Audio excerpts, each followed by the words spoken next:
It's an industry that I generally love. I have a passion for. I eat, sleep, I live for fitness. No, you need to be obsessed. You need to wake up, think about it.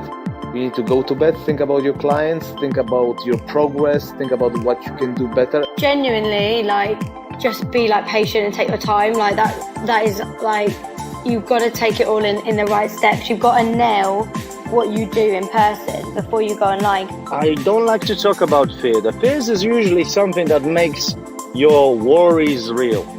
Welcome to the CoachingIgnited podcast. My name is Alex Povey. If you're a new listener, the show is released every Sunday on all the major platforms, including Spotify and iTunes. So be sure to hit that subscribe button so you don't miss a show. Every week, we invite a new guest from the fitness industry or coaching space to share their personal journey in business. We will deep dive into actionable ideas, strategies, and systems that you can apply in your life and business too.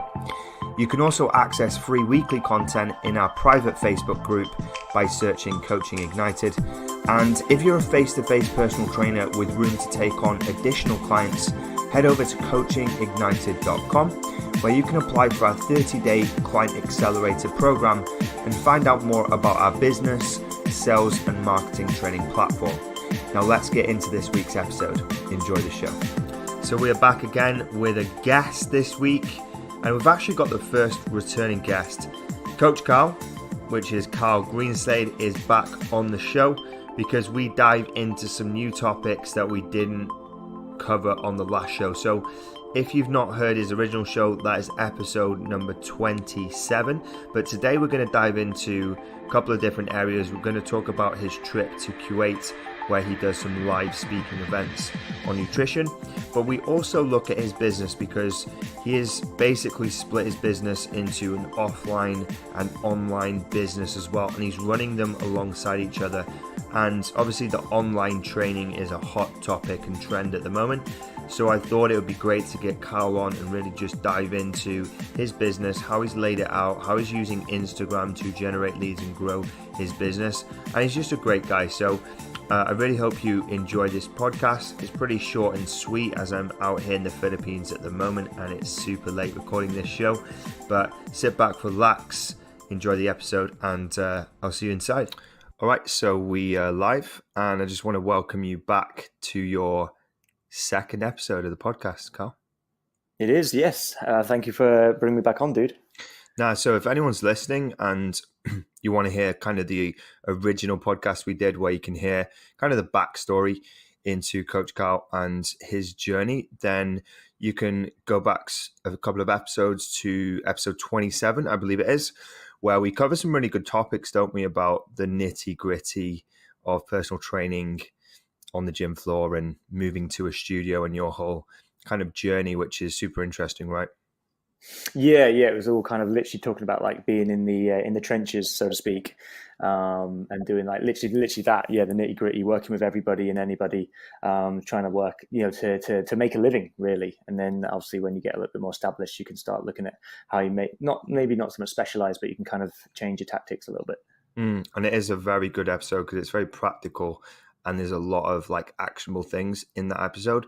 So anyone listening in a mainstream commercial gym or anyone looking to move into a studio space, it's a great episode for that. So go check it out. But excuse me if I miss my questions or I say something a bit weird. I'm so tired. I've been on a building site for the last 8 hours out here in the Philippines, building some homes to the local community. So I'm pretty knackered. So excuse me if I ask you some random things, but let's just dive into some cool topics. Let's look at some new things that you're working on. I want to explore some of the stuff that you're doing online and the split that you've got between the offline and the online stuff, which I know a lot of people are potentially going to go through that journey as well. Sure. But let's start with your trip to Kuwait because I think that's pretty cool. I was watching it on social. Tell us about that. What was that all about? Yeah, cool, man. So basically the reason why that came about was because I've got some contacts over there, and essentially I kind of work with around about between 7 and 10 people over that way, over in the UAE, and the majority of them coming from Kuwait. Now, this actually stems back to a guy I used to be training about 3 years ago. Anyway, she came through to me because she was a CrossFitter. She wanted to basically get stronger, fitter, lean, all that sort of stuff. We did particularly well, and she was quite vocal on social media, and that's kind of where that all stems from. I actually messaged her the other day saying, "You've no idea actually, but thank you very much for for helping me out with that." And she was like, "Oh, great," and it was a great partnership because obviously she got mint results, and it helped me massively with business basically. So once I kind of realized I had a good following out there, I was like, well, do you know what I should do? Is because even with this is the thing with online PT is like you can have clients that you'll never see, like you'll never meet them. And I was like, well, how can I meet these people? And I was like, well, let's just make a trip of it. So let's go out. And initially I was just going to go out there, see some people and kind of do that. And then a friend of mine was like, well, why don't you do a nutrition talk? And I was like, that's a good shout. I'm yet to do a proper nutrition talk. So why don't I? So we started to set up with some gyms out there to try and find some bits and pieces. And I was kind of going through making some slides and stuff. And this nutrition talk was really cool. And then they actually, the original gym that we were going to go with, they kind of pulled it and they're like, no. There was something, so I can't remember what it was now, but anyway, they said like, it won't work. So then we were kind of like just going to let it go. But in my head, I'd gone, I really want to do this talk now. Like I'd set my sights on doing this talk. So anyway, I spoke to one of my clients who she runs she's the manager of a female only gym out there. And she was like, Carl, just do it at my place. And I was like, brilliant, great shout. So yeah, in the end we just so I ended up going out there. We did like a full thing. So it wasn't just obviously my clients that were there. There's about 40 people that rocked up in the end, and we just did real basics of like obviously weight loss seminar. I used basically like a pyramid of what was the kind of foundations of what's important to least important, but even though everything is still important. And yeah, mate, it went really, really well. And obviously it's just nice to kind of get out and travel and see your clients face to face in the online world. Massive. That's awesome, it's a big thing to do. Yeah, it's awesome, and not a lot of people get the opportunity to do something like that. And like looking at it now that it's passed, now that you've done it, what were some of the like key takeaways from you, or like what are some of the things that have transpired from that experience? Like what's happened? I would say, yeah, no. Do you know what? I think. Oh, say that again, mate. I think you broke up then. Yeah, so in terms of like the opportunities that have maybe stemmed from that experience and going out there and meeting these groups of people on the ground, what kind of opportunities have led from that? Yeah, well, I would say just, it kind of just reaffirmed my thoughts on you still want to go and meet as many of your clients as possible because to create much better relationships with them, which I think that's a huge thing again. But in terms of like kind of doors open and like going out there and it spreads your name a lot more. Like obviously off the back of the talk, I picked up a few clients off that because obviously you're delivering value to them and you get seen as the expert. So in terms of business wise, that was good as well. And then obviously you just start to create just more connections, and then you just don't know where that might take you. Just by doing that one thing, something could come up later on down the line. They'll be like, we saw you do this down in the gym down in Kuwait, and it could lead on to something else. You just don't know. So I think it's just making sure that you're doing things that can potentially open up other avenues, even if it's not a perfect plan, I guess. So in terms of your business right now, because we were just having a chat about this offline, and obviously we spoke about mainly offline based stuff on the podcast number 27 if you want to check that out, guys, but we spoke mainly about offline stuff. But at the moment you're making like a transition, or you have been doing online based stuff. Can you talk about why that transition has come about, why that you're leaning more into online, and just talk us through that whole process for you at the moment, that evolution that you're going through in your business. Yeah, sure. I guess it kind of comes twofold, really. It comes in the form of like, you know this, and I know this, and a lot of other PTs will know this. There's only so much time that you can trade on the gym floor before you are kind of capped, and you're just going to be doing so many hours that actually you probably start to deliver pretty shitty PT sessions to your clients. So it was a case of, how can I leverage my time for money to a degree? But I would kind of say more so than that, it was actually more to do with the fact that because I come from more nutrition background, it was like, well, I know I can get better results when I have a sit down with people and actually talk about what they need to be doing outside of the gym. Yeah, forming an accountability thing there as well. So phone calls and stuff like that. And I was like, well, so when somebody comes into the gym, somebody wants to lose weight, they come to the gym because obviously that's the first thing they think they need to do. And then most PTs will then, rag them around silly for they maybe say 40, 45 minutes, maybe 50 minutes. And then they'll do a bit of a 5-10 minute nutrition talk. And it's like, that needs to be the other way around. Like if somebody wants to come in and just get strong, wants to, maybe just wants to get bigger in terms of muscle size or whatever, but like, that's fine. But for actual general fat loss, spending an hour in the gym and then about 5 minutes on talking about then lifestyle and the food is the most backwards way to do it in my head. So I was like, well, how can I make a transition where I can actually start kind of talking to these people, actually coaching these people as opposed to training these people? And that's where the online stuff comes in, because you do a sort of a 20-30 minute almost call it a check-in call, but essentially it's almost like a consultation call or consultant call each week, and you cover like topics and you go for their goals and make sure things are running in line where they need to be going to actually make sure they're getting to their fat loss goals. Because at the end of the day, nobody needs to go to the gym to lose body fat. Like never. As if you can get somebody in a calorie deficit from the lifestyle aspects of things and get them to maybe walk every day, that individual will lose body fat and probably get to the goals that they want. The gym really just accelerates it, and it does help with a little bit of routine, shall we say. It's a really interesting topic. Excuse me. Because I think the traditional thinking is you need to be face-to-face with a client in order to get them results. And what you're actually saying is that's not the case, because you can deliver the killer information or the thing they need in order to get the results quite comfortably, if not better, online. Yeah, absolutely. I'll hold my hand up now and say I've got. Don't get me wrong. The turnover of online clients is obviously is going to be higher than with one-to-one, but I would say I've definitely got more results and better results with my online guys than I have done with my offline guys, for sure. Do you think they're more accountable? So when you're training them online, do you find that your clients are more accountable versus offline? I think, it's two kind of very different. I also, first of all, I think it's down to the system, because like I said, it's, you're booking in coaching calls with them all week. Then they've got WhatsApp accessible to you all week. And so there's a lot of accountability. That accountability is a huge thing. Without that, like if somebody comes in and sees you once a week and you've got no other form of contact with them, then somebody can really overeat in 7 days, and they'll just constantly keep staying in that same position all the time.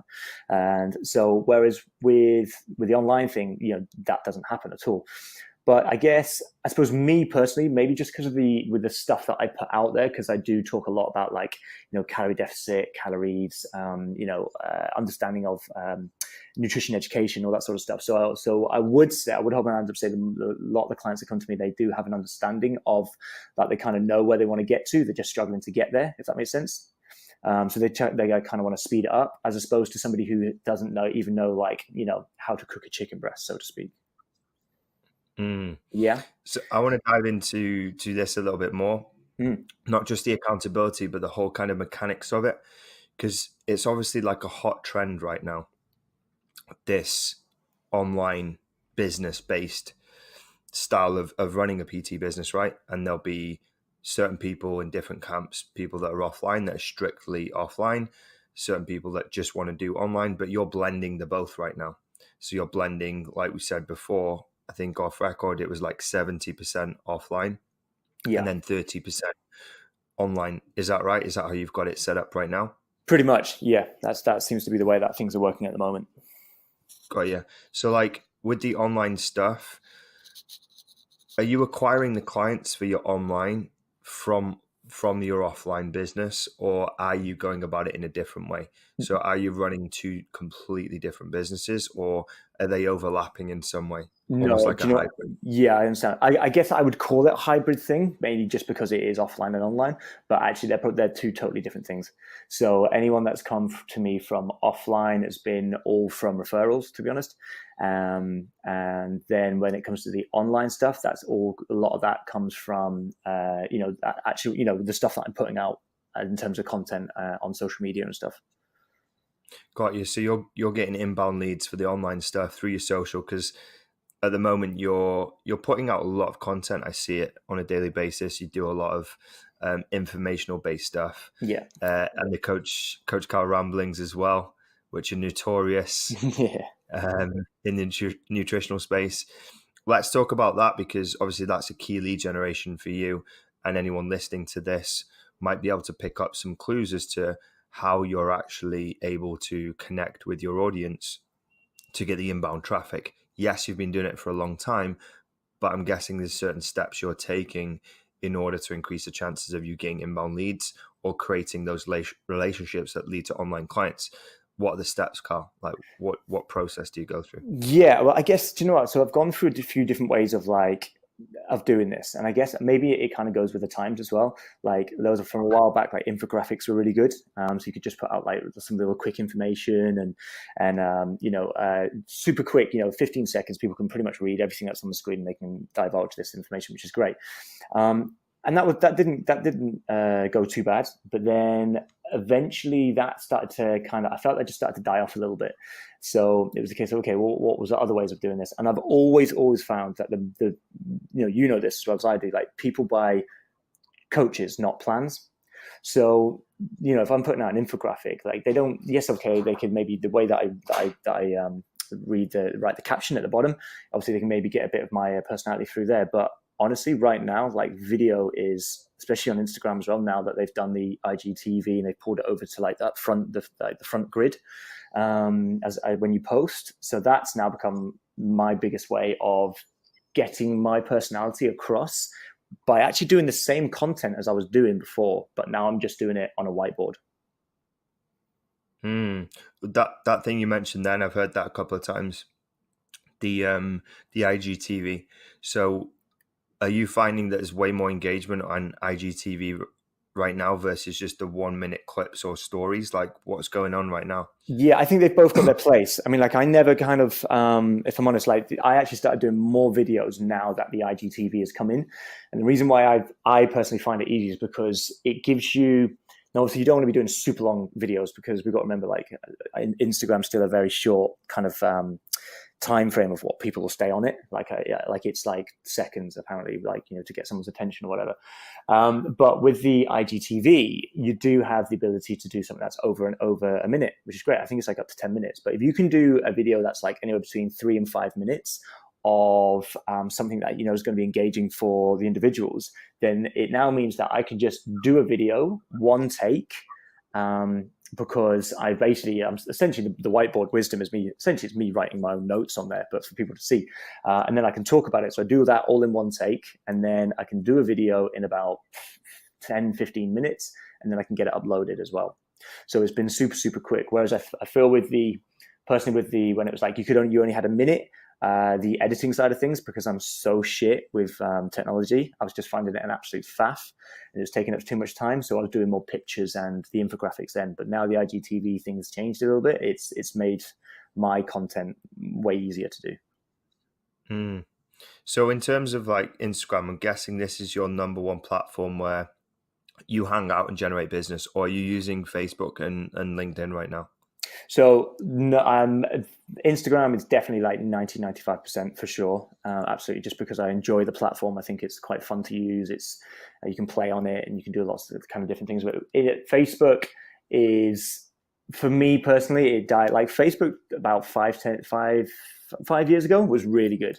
Geez, like you only had to put up like a food picture and people would be like, oh, how do I eat like you? And you could get clients. It's not like that anymore at all. It's more like a long form way of doing things. And I don't really work in long form. Mine's a bit more short, sharper way of getting content out there. Even with a 3 to 5 minute video, it's still quite short in relative terms. So yeah, so on Facebook, I'll just put up a couple of bits and pieces and stuff like that. But I don't get a lot of traffic from there. And LinkedIn, I'm on it, but if I'm honest, I actually don't really understand how to use that platform. Got you. So Back to Instagram now. As someone that's a user that's using it for generating leads and business, like, where do you see it going for you? Do you think this is going to be your main lead generator as you scale further and further online? Or do you see it kind of declining in terms of its capability of generating new leads and you're looking elsewhere, or like what's your thought process around Instagram right now? Yeah, no, I mean, right now it's doing the job, absolutely. But then, like I said, you'd asked me this 5 years ago. I said Facebook's doing the job. So, but I guess the way to look at it is, if Instagram dies off, something else will come out. Do you know what I mean? There'll be something else. I mean, don't get me wrong. Obviously, the more that we're on it, the obviously there's more competition on there. But I guess the way that I hate to say competition because we're all here to help people, really. But if you want to try and create a business out of it, I guess you've just got to make sure that you are engaging it, your content's good. That's the smartest way to do it. And that, like I said, that's why I feel the videos right now are helping me out a lot, because I can get my personality across, and people like my no bullshit approach. I tell it how it is. I'm not going to pussyfoot around anybody when it comes to them getting results, because there's too many snowflakes, and I feel people need to be told a little bit harsher these days. It's more my kind of way of coaching is like this. These are the repercussions of what's going to happen if you continue to keep doing what you're doing.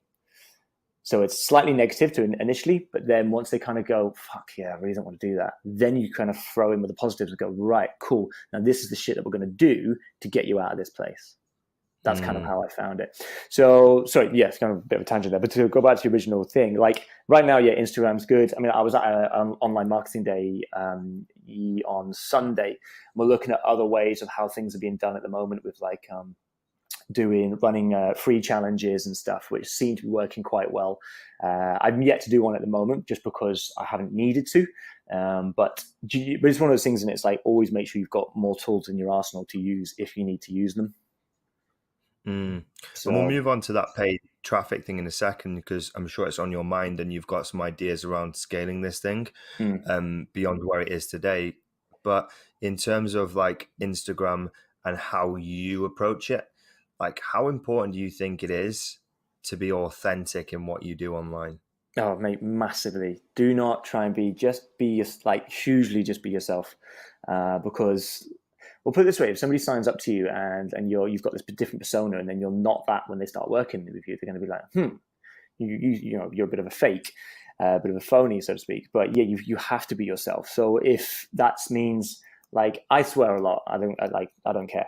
I do. And yeah, you'll get the odd thing. Person will be like, oh, I really liked what you did, blah, blah, blah, blah, blah. But I really don't think you should swear enough. I think you're swearing too much. But then that one person versus the other 10 people that go, I fucking love how you put your stuff out. It's great. Right. So you're always going to get that one person who's going to be like, oh, I don't like it like that. It's not very good. Whereas everybody else will be like, thank you for just saying it how it is. And at the end of the day, dude, like nobody's forced to come and stay and follow you. If they don't like it, they can fuck off. No, I love that approach. And it's like, you just don't want to be vanilla, because obviously you need to be polarizing in some way in order to cut through the noise, because everyone's shouting the same message. Yeah. And so your authenticity then becomes your marketing weapon, doesn't it? Because it attracts people and it repels people. Do you ever get like haters or anyone calling you out online? Mate, you know what? I did this one post, right? And this is where you've got to be careful how you word things. So I did this post, which was like, it was like 5 foods that are still keeping you fat, right? And it was basically, even though I started it with, even though there are no foods that are off the table. Now, clearly I didn't probably highlight that enough. I said, these foods aren't going to be helping you with your fat loss goals. And basically named a few of them. It's things like it's a shit that people just like spoon out of a jar and not even think about it. Like number one culprit, peanut butter, right? Stuff like that people are just fucking deep throating till nighttime, and then wondering why they're not losing any body fat. And oh my God, it was like a snowball effect. Like one person jumped in and went, well, surely you can eat whatever you want. And I was like, yeah, you can. That's what I said. And then another one jumped in, then another jumped in, and oh mate, it got so bad that I just went, fuck this. And I just took the post down. Really? They went in on you. They went fully in. Like it got so much engagement, but I was like, this is terrible engagement. And it's like, and clearly my message has just been like so overlooked, what I was trying to say. And it's frustrating because, you've only got to go back on anything else that I talk about. It's like, calories, there's nothing off the table. You can eat what you want. There's like, portion control, flexible dieting, blah, blah, blah. This one post, because maybe I didn't highlight it enough, they just went to town. And I was like, oh, bollocks, I'll just take it out. It's not worth it.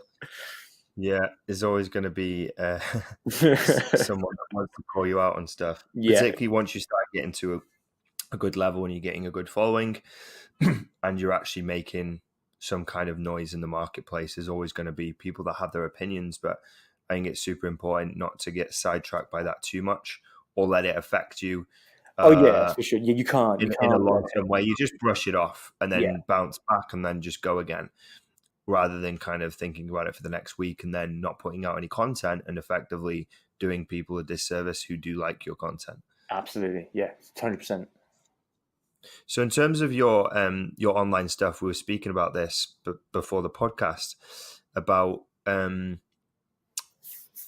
you build an online business, effectively you can create a different type of lifestyle. Now it's not complete freedom, like no one's gonna be able to say that it generates complete freedom because you still got to do the work, right? I You've totally still got agree. to you've still got to service the clients. You still got to get the clients. Still got to keep the clients. You still got to create the programs. There's still work. Yes, you can use technology to automate it, systems to facilitate the work, etc., and it is scalable. But like from your standpoint, we spoke about a new destination that you're looking at. How do you think that building an online business can change your lifestyle and fit into how you want to live your life? Yeah, totally. Like, I get. So this is the thing. Like, if when you're a one-to-one coach, like, dude, I fucking love one-to-one coaching. That's why I still do it. Like, people say to me, like, oh, could you make more money if you weren't doing one-to-one coaching? I'm like, well, do you know what? I probably could, because the 20 hours that I'm doing, on the gym floor, should we call it, or in the studio, could be, that could be 10 hours of doing, more of my business, right? Putting out more content or doing whatever to learn how to get another 10, 20, 30 clients online. But I absolutely love the one-to-one stuff. That's why I got into the job. But the thing is with that, as us coaches, is it does mean that we are stuck to one venue, right? So then, and that's where pretty much all our client base is going to be. So we're no different than anybody else when it comes to wanting to take holidays. And when I say anybody else, I guess I'm kind of more talking like 9-to-5ers, so to speak. We want to take holidays. We kind of got to book it off and stuff. And and you can only take a certain amount over the course of the year before your client's going to be like, mate, you're never here. It's pointless. So with the online, yes, it does leverage your time a little bit more. And I guess if you go totally online, now all of a sudden, geographically, it doesn't matter at all. You can work with anybody in the world, and anybody in the world can work with you. So now you're not stuck to these four walls anymore that you used to be. So that opens it up hugely. And as long as you've got a laptop and the internet, you're good to go. And you can be anywhere in the world. I think it's worth like, I think I've got cement dust in my throat because it keeps, I literally cannot keep, I cannot stop coughing. Sorry.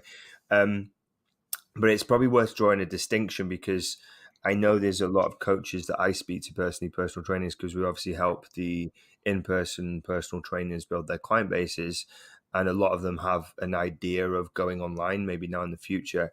But I think it's probably worth you drawing a distinction from someone that's actually going through the process right now, that they're two completely different businesses. And like offline is completely different to online. I know that's obvious, but maybe a lot of people don't get it, that you are going to be sat on a laptop versus in a gym overseeing moves and exercises. You're going to be on a laptop creating email campaigns, marketing, creating content like you do on Instagram, building programs, doing Zoom calls or Skype calls, building Facebook groups and communities. Like, it is heavily marketing based in comparison to running an offline business, right?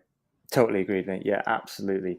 Mate, literally, honestly, everything you just said there is totally true. And this is the thing, like with the online stuff, like I never, when I wasn't great at school. I wasn't a big fan of being behind computers and all that sort of stuff. So me kind of getting into the fitness industry and becoming a PT was almost a no-brainer, really, because it's very, it's very tactile, it's physical, you're with people. I'm a very personal person as well. I love being around people and helping.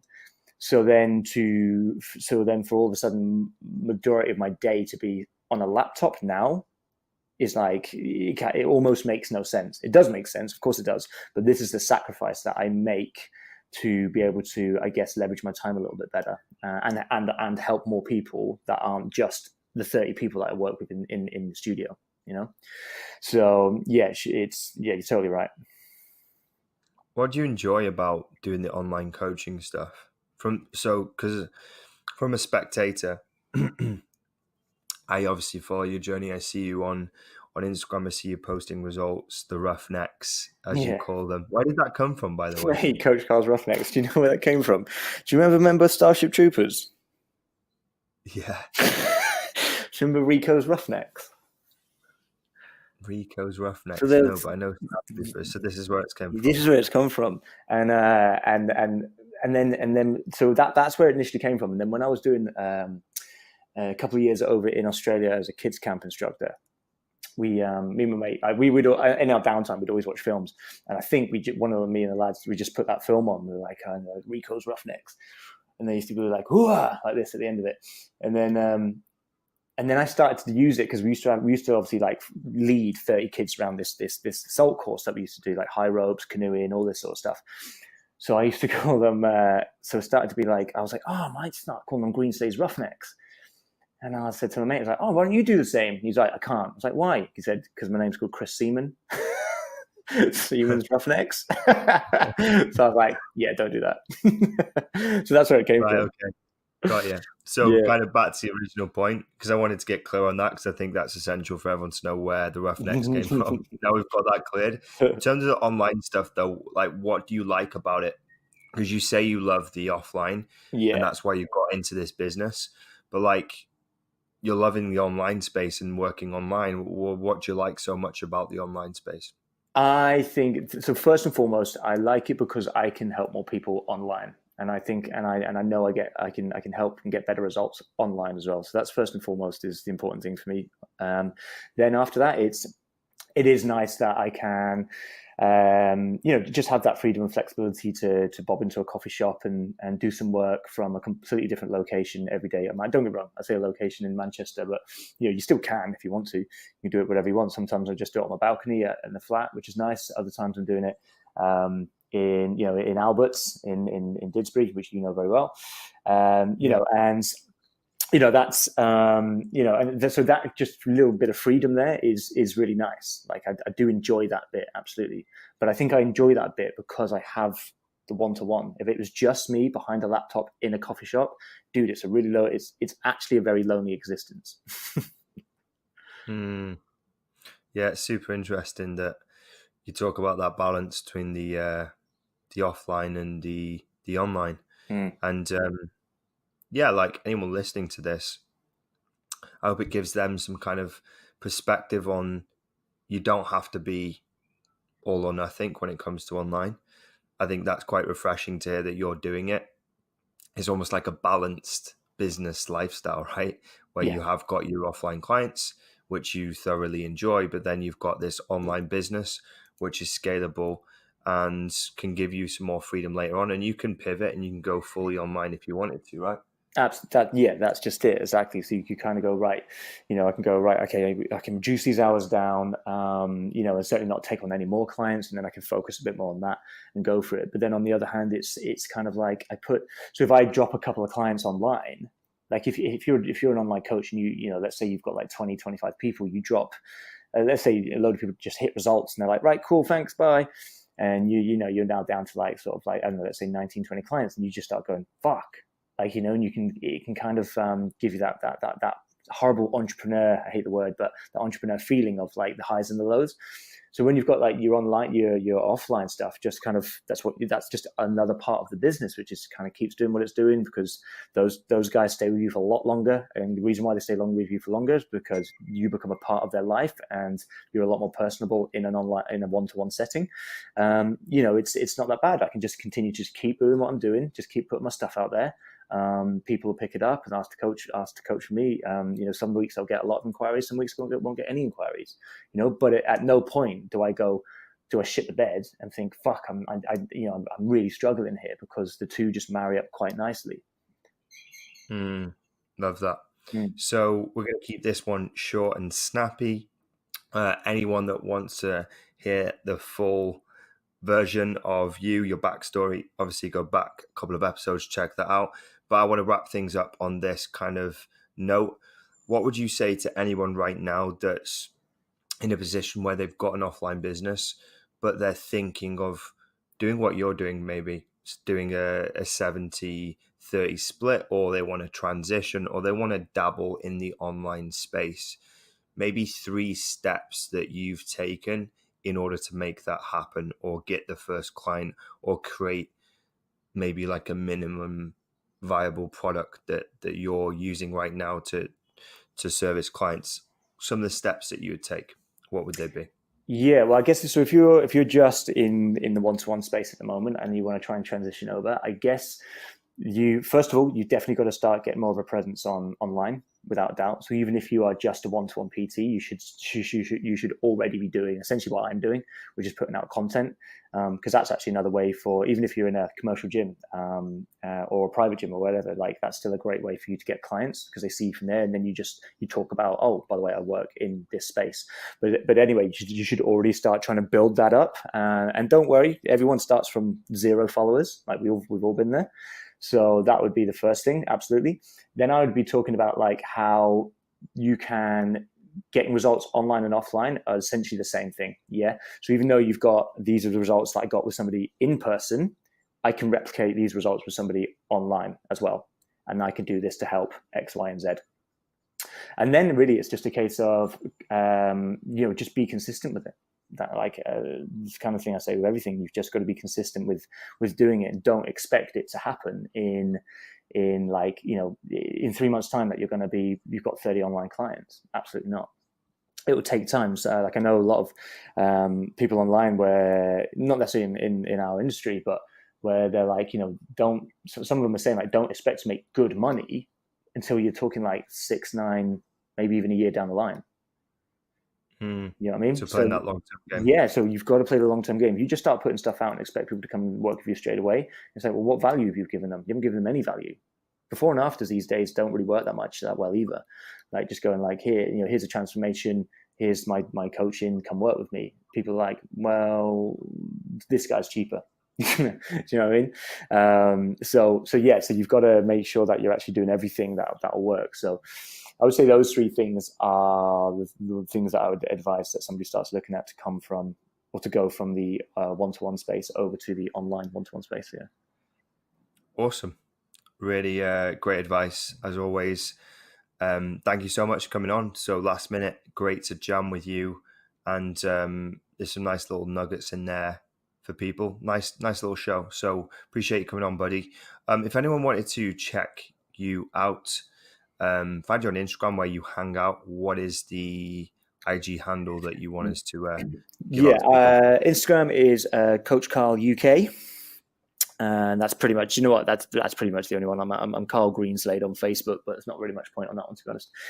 So yeah, if anyone just wants to ask questions or whatever, dude, then that's probably the smartest place to try and grab me. Thanks for tuning in to this week's episode. I hope you enjoyed the show. If you did enjoy the show, I would be really grateful if you could leave a short review or post a comment on what you'd like to hear in future episodes. And if you're a face-to-face personal trainer with room to take on additional clients, head over to CoachingIgnited.com, where you can apply for our 30-day Client Accelerator program and find out more about our business, sales, and marketing training platform. See you on the next episode.